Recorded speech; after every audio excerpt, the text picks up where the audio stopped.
Hi everybody. Great, thanks for your time today. As promised, today I put together a quick webinar just on investing offshore for the average investor. My name is Daniel Duarte, and let's get into it.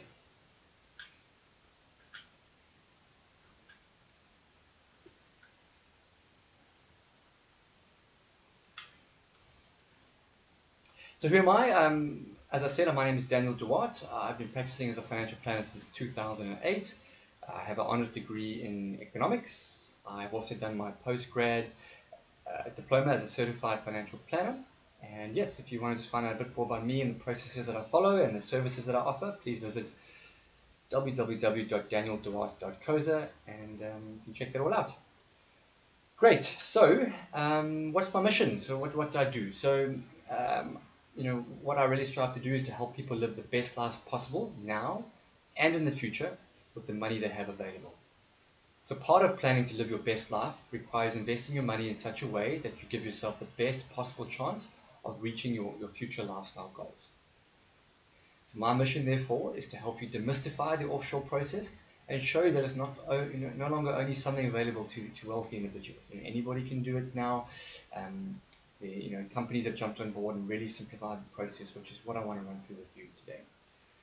And right, there are some very real benefits to building up some wealth outside of the country you live in, especially South Africa, with the unique challenges we face. I think a lot of you are here today because there's the uncertainty that comes with living in the beautiful country that we stay in. There's political uncertainty and challenges that we face that unfortunately affects the buying power of our money, and a lot of people want to preserve or hedge against that risk. And lastly, it's obviously possible to keep your wealth safe and maintain your global buying power. You don't have to have all your money in rands anymore. It's now very easy to externalize some of that wealth and have it in a hard, more stable and secure currency. And that's what I want to, again, run through with you today. So, unfortunately, the problem is that money is a part of our lives, and whether we understand money or not, so unfortunately, we all get paid in money, and therefore we need to make good decisions with our money, regardless of what we do for a living. You might be a doctor or a plumber or anything, but unfortunately, we all get paid in rands at the end of the day, and we need to have some level of understanding and with our money and making good decisions with our money to give ourselves the best possible chance of achieving our long-term goals. Okay, so let's just go through some of the problems with offshore investing. So firstly, there's obviously many factors that need to be considered when investing offshore. Firstly is currency. What currency or currencies should I invest in? What's the thinking behind that? What are the goals? How do you choose the currency or currencies that you invest in? You also need to think about the jurisdiction. Where will my money be domiciled? So your money is going to leave South Africa. It's going to go through exchange controls and go to another part of the world. It's physically going to exit the country. Where is it going to be domiciled? You need to choose somewhere in the world that is going to be kept, that's going to be stored, that is going to be domiciled, living in, and that's safe. It needs to have deep, well-regulated markets. Your money needs to be safe. You don't want to go put it somewhere where property rights or money rights are under threat.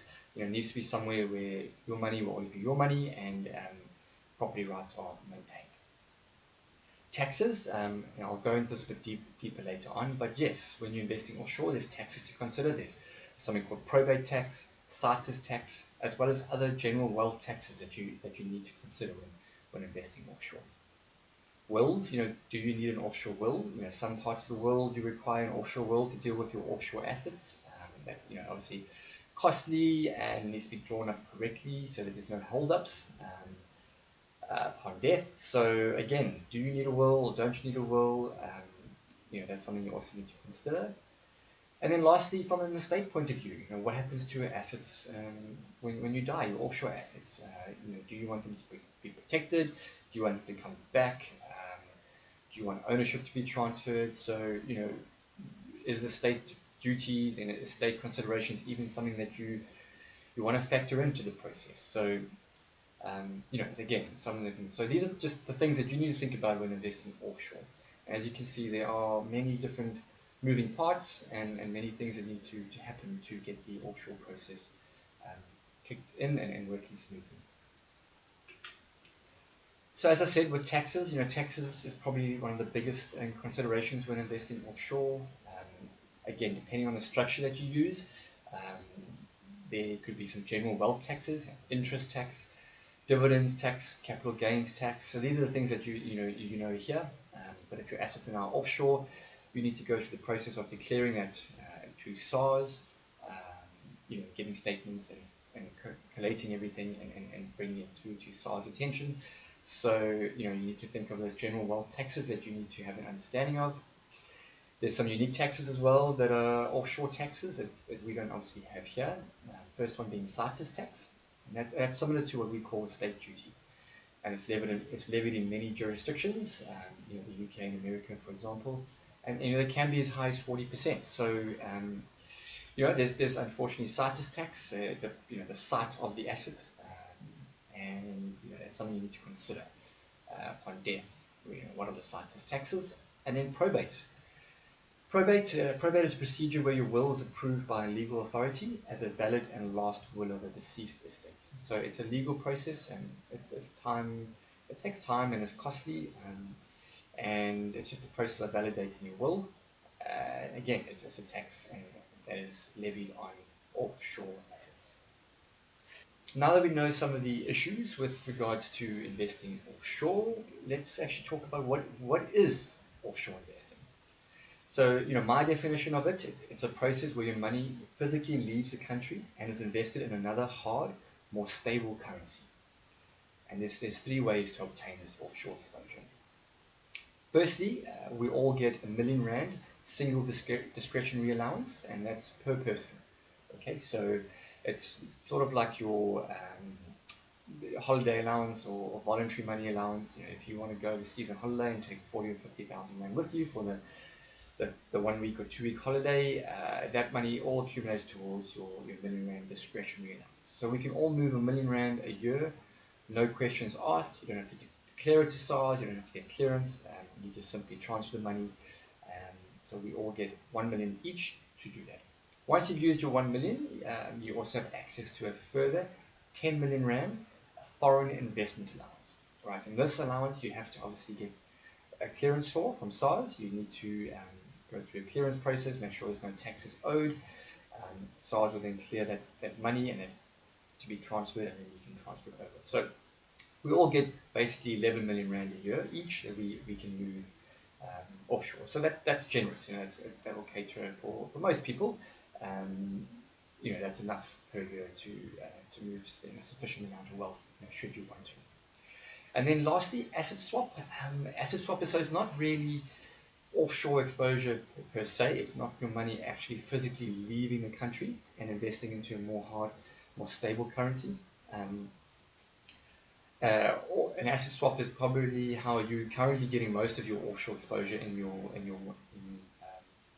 unit trusts or any South African investments that you have here. So what it is simply is, let's say you have 100,000 rand and you want to get some pound exposure, and let's say the exchange rate is 20 to 1.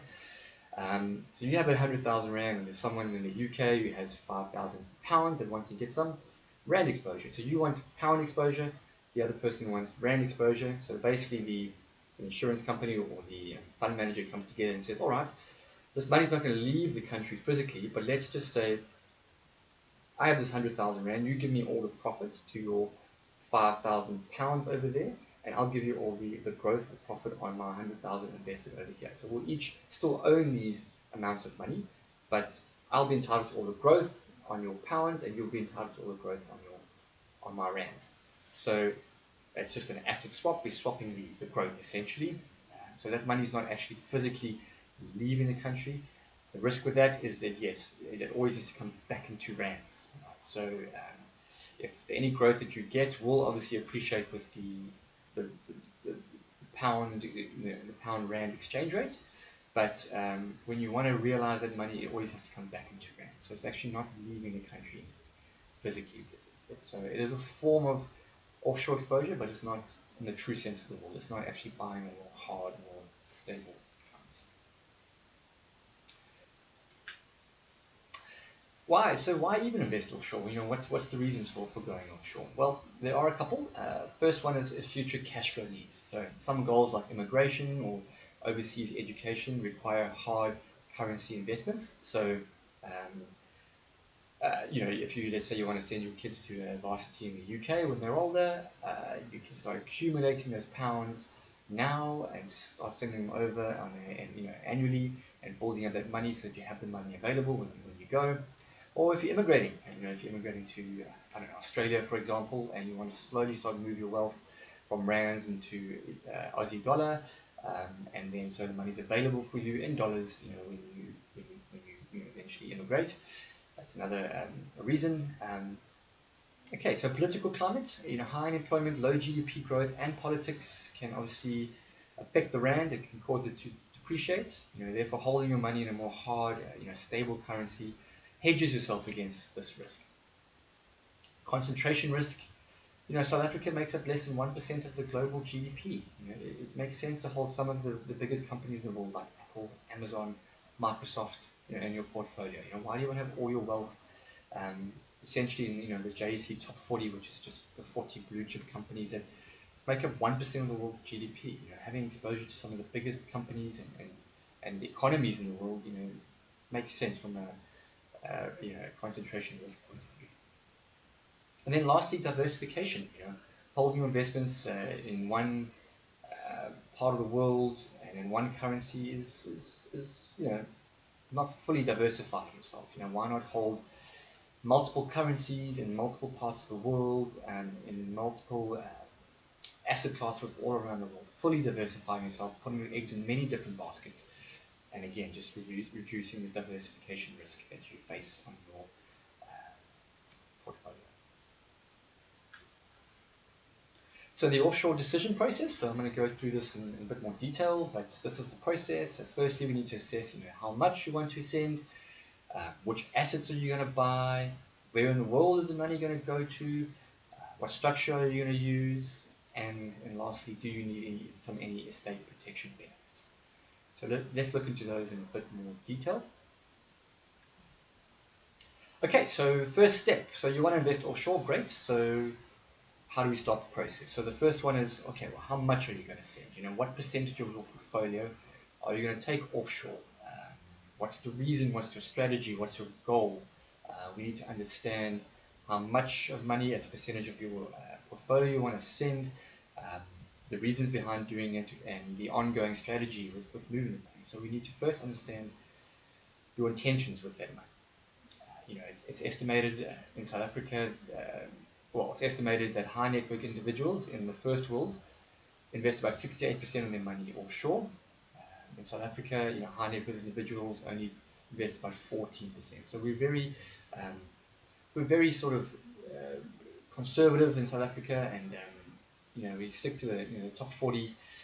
And it's worked up to now, but there's some additional risks that we're facing we may have never faced before, and also just again to those diversification points that we talked about earlier. There's some real benefits to getting offshore exposure. Okay, so you've sort of decided on how much you want to invest.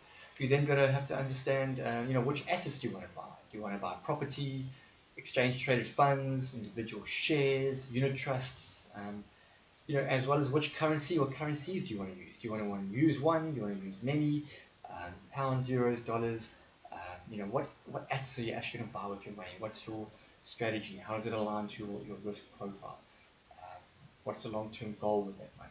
What's the amount of risk you want to take with that money? So we need to understand all of that so we can put together or you can put together a portfolio of offshore assets.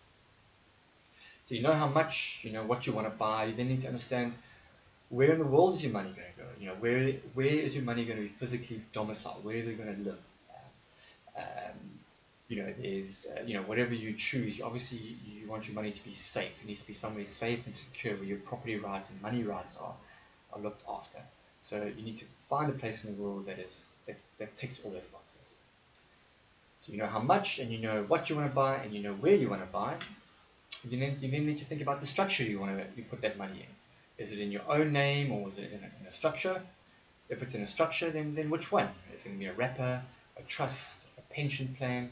Each of these have different, tax benefits and protection benefits. So, you need to decide how you're actually going to invest the money and what structure and whose name. Once you know the structure, you then need to think about estate protection. Do you want your offshore assets to form part of your estate when you die, or do you want ownership to automatically be transferred to beneficiaries?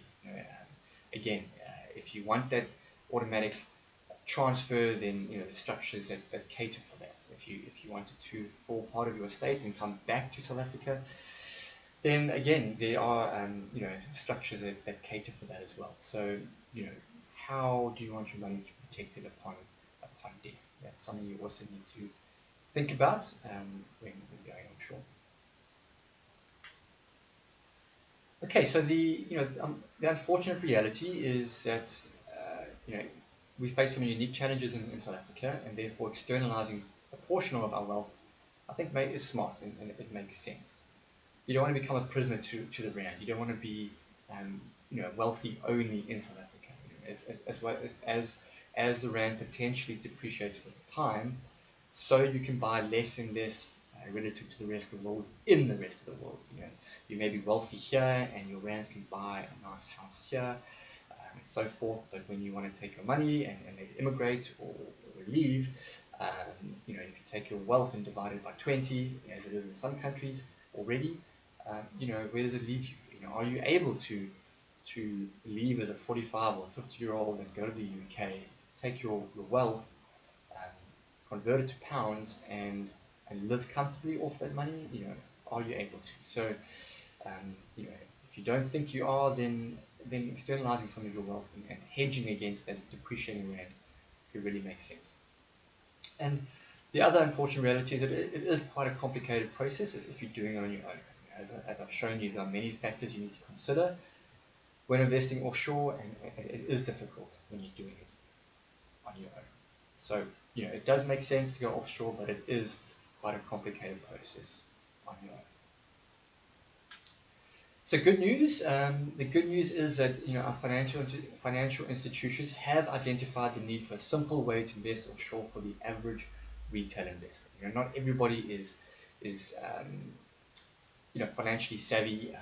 As I said, we all need to know something about our money, and we all get paid in money, but not everybody has the time or just the knowledge or the interest in money and learning about investing offshore for yourself.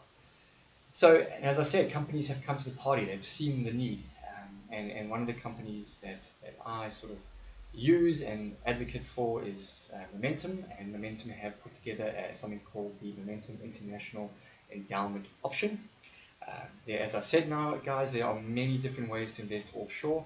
This is what I believe one of the easiest ways to do it for the average investor that just wants a sort of plug in and play solution, something that takes care of all the problems on your behalf, so you can just simply allocate the money and everything else is taken care of. So if you're looking for something more bespoke, more personalized, there are certainly options for that, but the whole point of this webinar is around offshore investing for the average retail investor, and I think this is a very strong solution for people that just want something that's vanilla and simple. Okay, so the Momentum Wealth International Endowment is a easy and structured solution. So number one, so what it is, it's accessible. So you can, at the minimum to start off the investment is $25,000. $25,000 is about 400,000 Rand, somewhere between 400 and 450,000 Rand at the moment. So, it's not, again, it's not, it's a lot of money, but not a lot of money in the same sense. It's not only for the rich and famous, as I said earlier, a lot of people in their 40s and older, or maybe even younger, have accumulated that kind of money already. So if you have 400,000 Rand available, then this could potentially be a solution for you. You can also add to the investment, so it's 400,000 roughly to start the investment off, and then you can add to it at $5,000 or more as and when you want to. So $5,000 is about somewhere between 70 and 75,000 Rand.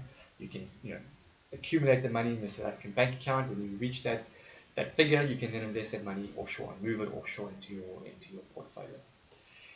And again, it's accessible from anywhere in the world, right? So if you are accumulating pounds, for example, and you eventually immigrate to the UK, once you open up a UK bank account, you can then simply then transfer that portfolio into your UK bank account. So the point is that you don't have to accumulate this wealth in pounds offshore and then have to bring it back into rands. You don't have to bring it back into rands when you want to realize this investment.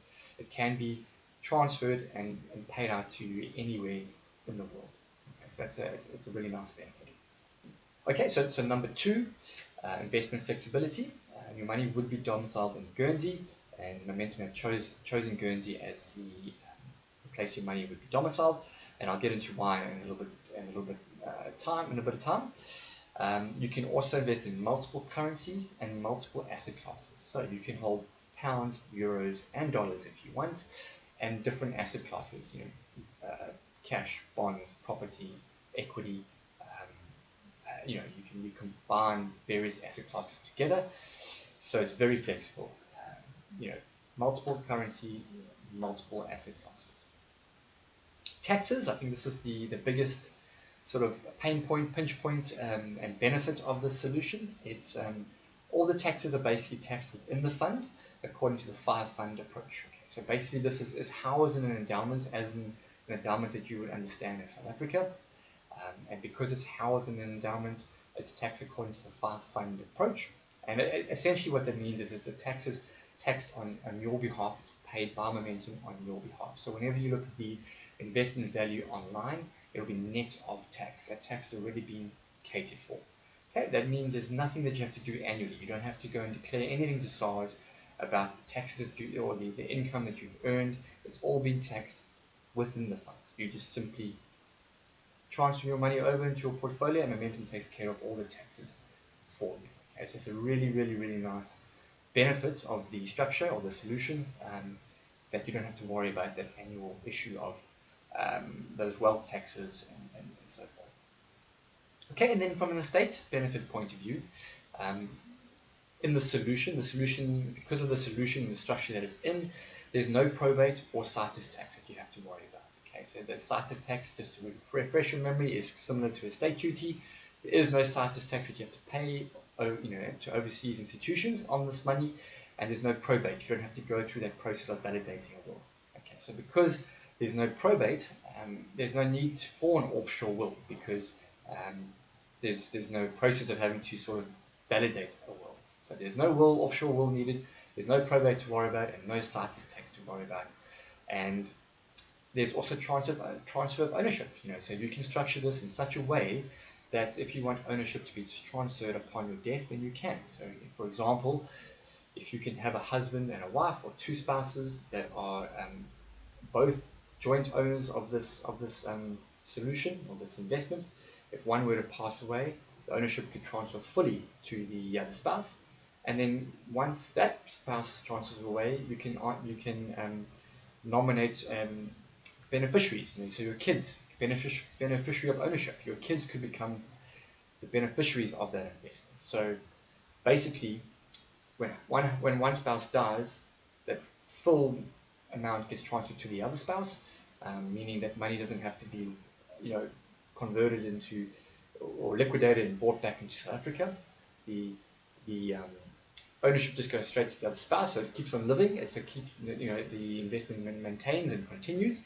If the second spouse were to die, it goes to the kids offshore. So the kids will just inherit that the investment, meaning that it never has to be actually realized and liquidated and brought back to South Africa. So your offshore wealth can remain your offshore wealth. When you pass away, your kids will then just become owners of that investment, and you don't have to, there's no any CGT or anything that will be triggered. Okay, so it's a really, really nice structure that takes care of estate benefits as well. So just to recap the solution, it's accessible, it's not a hell of a lot of money to get it open, and you can add to it as and when you want, and you can also access that money from anywhere in the world.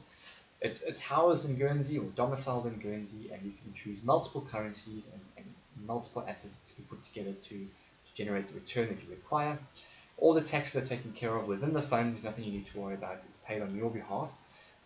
And there's estate benefits. There's transfer of ownership on this investment if you want, meaning that your wealth offshore will always stay offshore. There's no need to liquidate it and realize it upon death. It can stay where it is upon your death portfolio.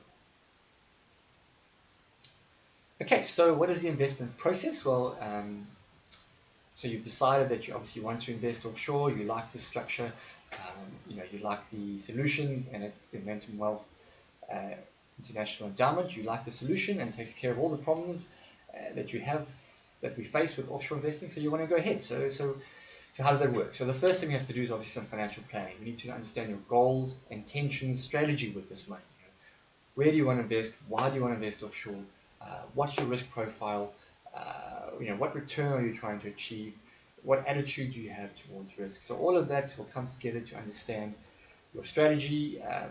Basically understand where you're going to invest the money, what asset classes you're going to use to reach the desired objective. So that's a job I would do. We would sit together and work that all out so we have a clear understanding of your goals and intentions and strategy that we're going to use. So once we know how much and where, what we're going to invest in, we then go through the process of converting that money. So we would basically open up, you use an exchange provider to open up a bank account, an offshore bank account in your name, basically. It's in South Africa, but it's earmarked for an offshore investments. So we would go through the process of opening that up. Once it's opened, you would basically just convert your rands. You use an exchange provider to convert your rands into your chosen hard currency. It'll go into your local offshore bank account and then be transferred immediately into Momentum Wealth Guernsey bank account, so our physical bank account in Guernsey. Once it's there, it's then invested in the hard currency and in the portfolio that you've chosen. And that's it. And then whenever you want to add to it, now that that's all been set up, whenever you want to add to it, you would simply just deposit some rands into your local offshore bank account, and it'll be converted to the currency of your choice, sent to Guernsey, and then invested accordingly. So why Guernsey? You can have a read through those reasons there. But basically, Guernsey is a little island off the UK. It's safe, well regulated, deep financial markets. A lot of the bigger banks and financial institutions around the world use Guernsey as a hub for their clients. Your money is, as I said, they're well regulated.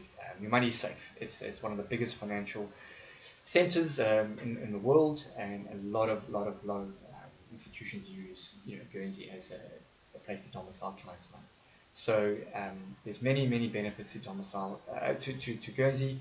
The main point I'm just trying to stress is that, and you can read up on it further if you want, but from a safety point of view, from a property rights point of view, and a money rights point of view, your money is safe in Guernsey, and that's the main reason why we've chosen Guernsey. Okay, so next step. So that all sounds interesting to you. You wanted to hopefully find out a bit more. There's two ways you can do that. You can visit my website at www.danielduarte.coza, and you can book an appointment on my online calendar. Alternatively, you can just email me, my email address there, if you have any questions and so forth, and you can email that through. And then once I've sort of made contact with you, we would just have a quick 15-minute discovery call just to find out just some general information of what you're trying to achieve. And once we have that all set up, we can then take it from there and hopefully start building your offshore strategy. Great, thank you. Thank you very much for your time. If you want to contact me, there's my number and my website address as well. If you have any questions at all, please feel free to contact me. I hope that makes sense. I hope that you understand a bit more around offshore investing and why. And great. Thanks again. Thanks for your time. Cheers, bye.